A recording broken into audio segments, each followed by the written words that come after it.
Hakuna heshima. Mnamzika mmegera msalaba hivi. Nampenda sana toka tuko wadogo, nilikuwa nampenda sana mkuu. Naomba unisaidie eleze kunioa mkuu. Nyuli.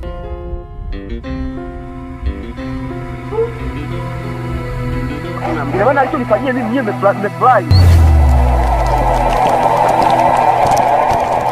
Tika jamani, hotspot ndio kazi yake hiyo. Wanaume wetu wamekuwa hawatulii nyumbani.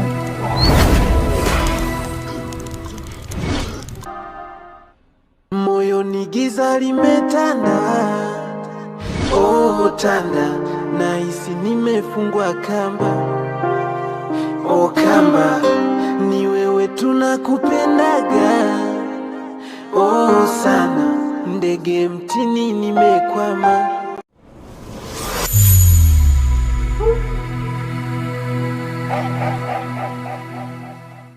Sasa ni kwani kamkanye mume wako, mwambie hata kwenda kula kwa Velo, hata kwenda kukula. Mimi ni biashara. Hii ndio biashara. Katika biashara utapeleka, ndio hiyo ni biashara.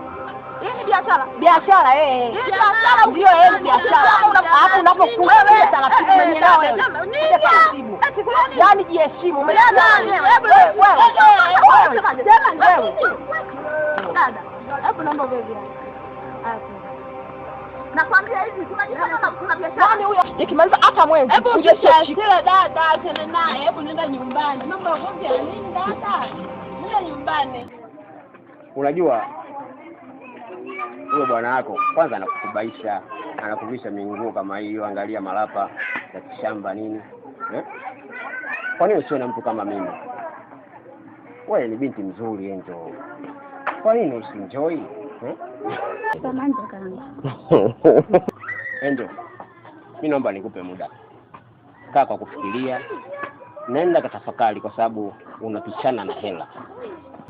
Na wewe, mimi tena ugogo, umefanyaje?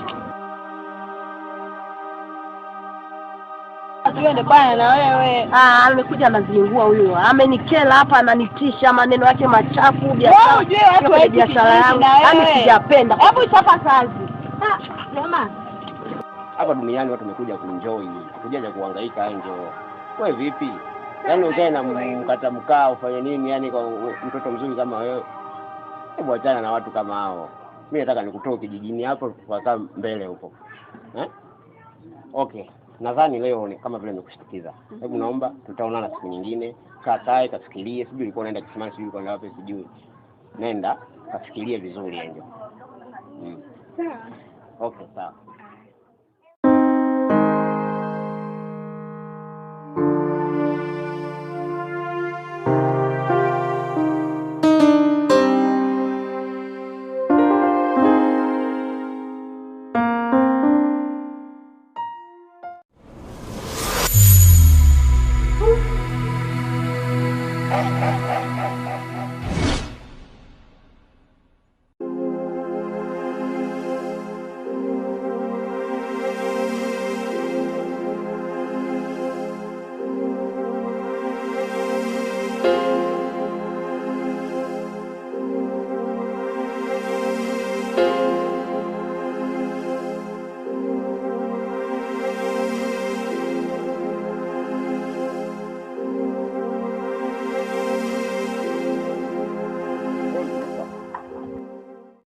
Habari bwana. Sasa kwema bwana. Kwema. Samahani ndugu, nilikuwa nauliza kuna binti fulani hivi. Kana urefu sana, yani mweupe mweupe ni kwa kati anaitwa Angel. Sasa wamenielekeza mitaa kama vile hii, sasa sijajua ni wapi kwa kina Angel.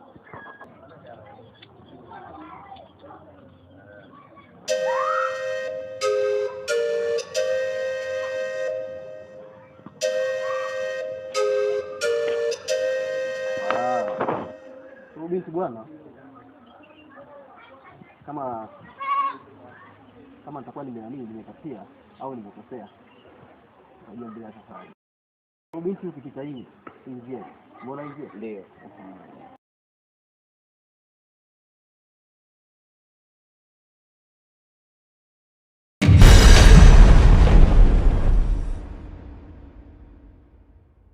Unakata kwenye migazi kwa mbele yake kule utakuta kuna nyumba hizi mbili. Moja ya majani, nyingine ya bati. Sawa? Ndio. Alafu yaani ile nyumba ya majani iko barabarani.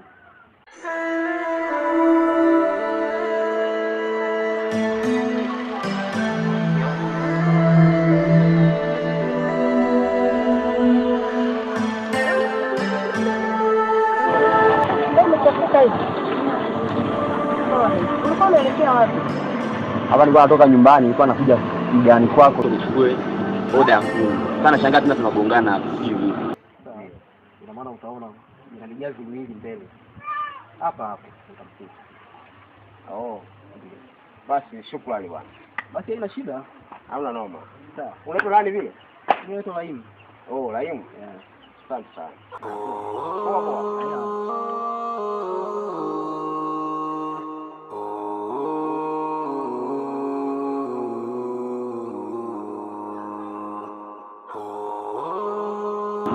Hata usijali, kwa vile tumekutana tuongozane.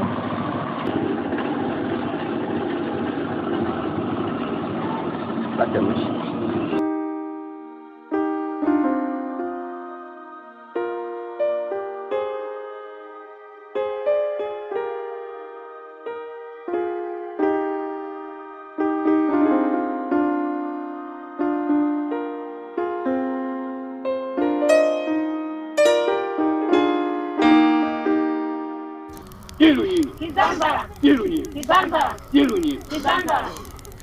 Ndio wanachama.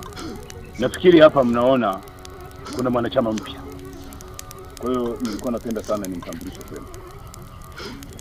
Na chama chetu kinatakiwa tuwe na wanachama wengi.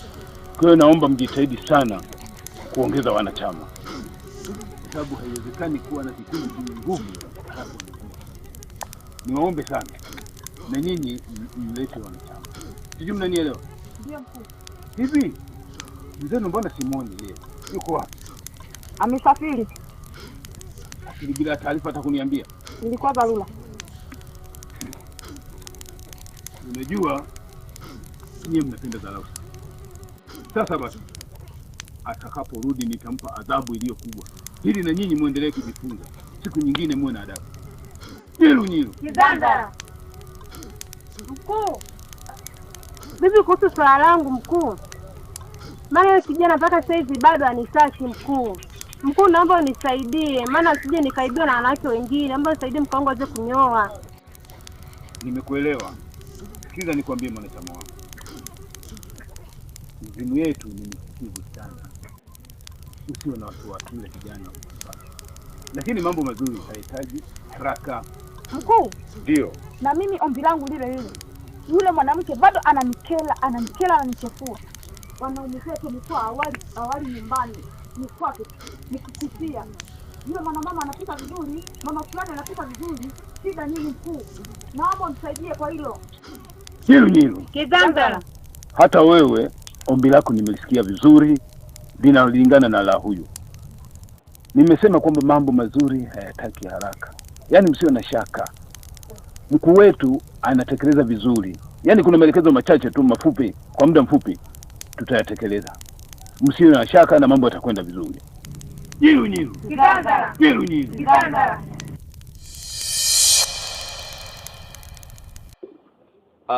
Mama anafikiri unifahamu. Ndio. Lakini mimi ni mwenyeji wa kijiji hichi na nimezaliwa hapa. Ndio. Ila nilikuwa nimetoka tu kidogo kwa kibiashara zaidi kwa sababu kazi zangu sana nazifanyia Dar es Salaam. Maana mimi sikutegemea kabisa kwamba nitatoka kwa kesi niliyokuwa nayo. Nilikuwa najua kabisa maisha yangu na yamalizia jela. Hicho kitu ndio nilichokuwa nakijua. Lakini nimeshangaa japokuwa ulikuwa umeshaniambia kwa mara ya kwanza kwamba kuna vitu nafuatilia utaweka sawa. Mimi ni mtoto wa mzee Kapalala. Kama unamfahamu mzee Kapalala. Yule mzee wa kule ng'ambo. Huyo ndo baba yangu na ndo mzazi wangu. Ndio. Sema nilikuwa nipo na kazi zangu kule Dar es Salaam kwa sababu mimi nifanya biashara. Ndio. Lakini bado nilikuwa sijapata kujua kwamba inakuaje, ila nimeshangaa tu ghafla natolewa. Ilikuaje hapo ndugu yangu? Jioni, kama unavyojua hii kesi ilikuwa nzito sana. Ndio. Yaani kesi ya mauaji hii nimepambana sana mpaka mwezi wa kurudi.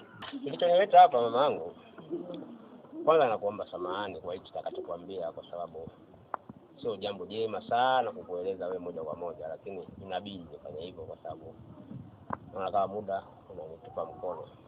Juzi nilikuwa nimekaa mazingira nyumbani pale, kuna binti alipita anaitwa Angel. Nafikiri wewe ndo mzazi wake. Ndio, mimi ndo mamake na Angel. Yule mshenzi alikuwa amedhamiria kabisa kuteketeza. Ndio. Alikuwa anatumia mamlaka yake na cheo chake kuweza kupenyeza pesa zake na kutafuta watu wa kuweza kufanya hii kesi iwe ngumu. Ndio. Hatimaye wewe uweze kuteketea kabisa. Ikiwezekana unyongo hadi kufa. Ndio. Basi ni vizuri. Samahani sana mama kwa hili nitakalokuambia. Ndio. Angel nimetokea kumpenda sana na nimemueleza na nikaona ni vyema nikufikishie na wewe huu ujumbe uweze kumueleza, kwa sababu siku hiyo tumeongea naye hakunielewa. Basi naomba kama mzazi, kwa sababu nimezunguka sana Dar es Salaam wapi na hapa kijijini pia nimekaa kwa muda, lakini sijaona binti mzuri kama yule. Nikasema sitolala, sitosinzia mpaka nihakikishe wewe umekuwa huru. Kwa hiyo kama unavyofahamu niliuza ile nyumba yako ambayo ulikuwa unaishi, kama tulivyokuwa tunaongea kule kipindi nilivyo kutembelea ukiwa gerezani. Ndio.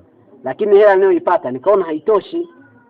Ikabidi niuze ile shamba langu ile la bondeni lile. Baada ya kuuza ile shamba nikapata kiasi kama cha 3 milioni, nikaongezea na hiyo nyumba yako nauza kama 5-6 milioni hivi.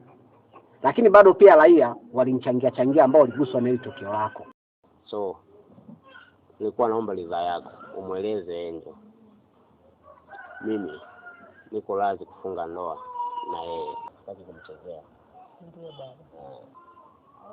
Ni hayo tu mama yangu, kama unaweza kumshawishi Angel basi mimi niweze kumuoa. Basi sawa, mimi akija nitamwambia. Ni sawa, nitafurahi sana. Baada ya kufanikiwa hilo sasa ndio kafanikiwa kuwa huru, lakini nilisikia uchungu sana kwa tukio lako alilokufanyia. Aisee, nashukuru sana. Wewe sio rafiki tu, wewe ni zaidi ya ndugu. Maana mtu anayekufaa kwenye shida ndio ndugu yako huyo. Hakujaonekana ndugu yangu yoyote ambaye ameweka hata mguu hata mkono kwenye kesi yangu hii. Na wengi wamekaa mbali na mimi, lakini wewe rafiki yangu umenishika mkono bega kwa bega. Lakini pia sitokuacha hivi hivi.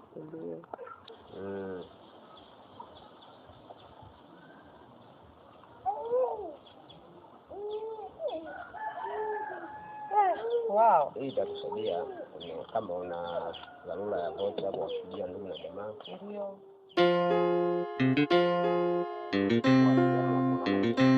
Karibu sana. Mimi akija nitamwambia.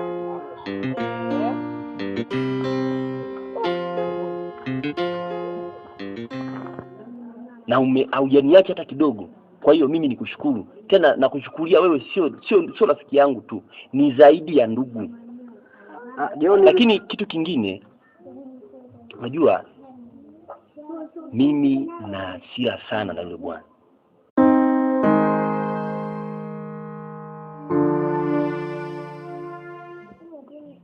Na hakuna mtu ambaye ameniharibia formula na system ya maisha yangu mpaka muda huu. Japokuwa nilikuwa na maisha magumu, lakini nilikuwa na sehemu yangu ya kulala na kuishi.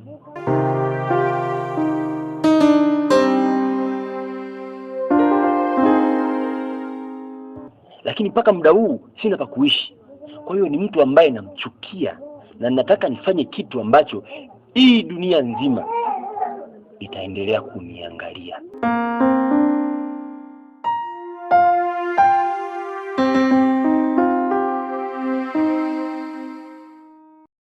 Yaani nataka iwe fundisho kwa vijana wengine ambao ni tabia kama ya kwake. Yes analijia pesa. Ataiona hasira yangu. Tena mimi sasa ndivyo na hasira nayo mshenzi. Na siku nikimkamata atajuta. Hivi una habari shemeji yako nilimfuza kwa sababu gani? Sijui. Maana nasema hili swala lako hata mimi umenigusa kwa 100%, tena na uchungu mkubwa kuliko unavyodhani. Yule mshenzi alianza kutembea na mke wangu kabla hata hajatembea na mke wako. Yaani walikuwa na mahusiano, mimi nilikuwa mwanzo sijui. Na mimi niligundua baada ya kuona SMS kwenye simu ya mke wangu. Nikaamua kufanya uchunguzi kimya. Sasa kuna wimbo mmoja huu unapendwa kuimbwa. Unaitwaje? Kuchi otae. Unajua? Sasa labda unifundishe. Tumpasi ae.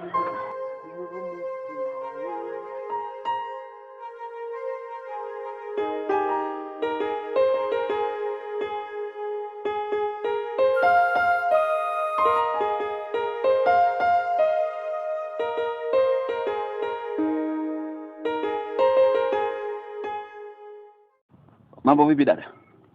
Sawa. Habari yako? Salamu. Nadhani kama ulivyoniangalia mimi ni mgeni. Na kwa mavazi niliyovaa jinsi gani naonekana ni mtu wa aina gani? Hapa unaponiona nimepoteza mtuhumiwa ambaye namtafuta kwa muda mwingi sana. Lakini kwa sababu nimemkosa, nimekutana na binti mrembo kama hata mwenyewe anaweza kukusoka mtuhumiwa. Dada mimi nimekuelewa. Si vipi? Nakupenda sana. Japo nifike kwanza kuona kama nilivyokuambia, lakini jinsi nilikuangalia juu mpaka chini umenivutia. Hata kazi yangu iliyokuwa nimepewa na mkubwa wangu kumtafuta yule mhalifu nimeilisha. Yaani hapa naonana na wewe baada ya kuishia hapa napeleka ripoti kama nimemkosa mhalifu wangu. Wewe kaka, samahani kwanza. Hivi unawezaje kumpenda msichana kwa siku moja kwa kumuona tu? Na kukutana naye barabarani kama hivi? Hata kama nikikuona kwa ndani ya miaka miwili au miezi mitano, kama moyo wangu hujavutiwa na wewe bado utakuwa unaendelea kutesa moyo wangu. Na kwa nini utese moyo wangu angali? Ninaweza nikakwambia kwa lugha moja ya Tanzania, mimi nimekuelewa. Kakaangu samahani.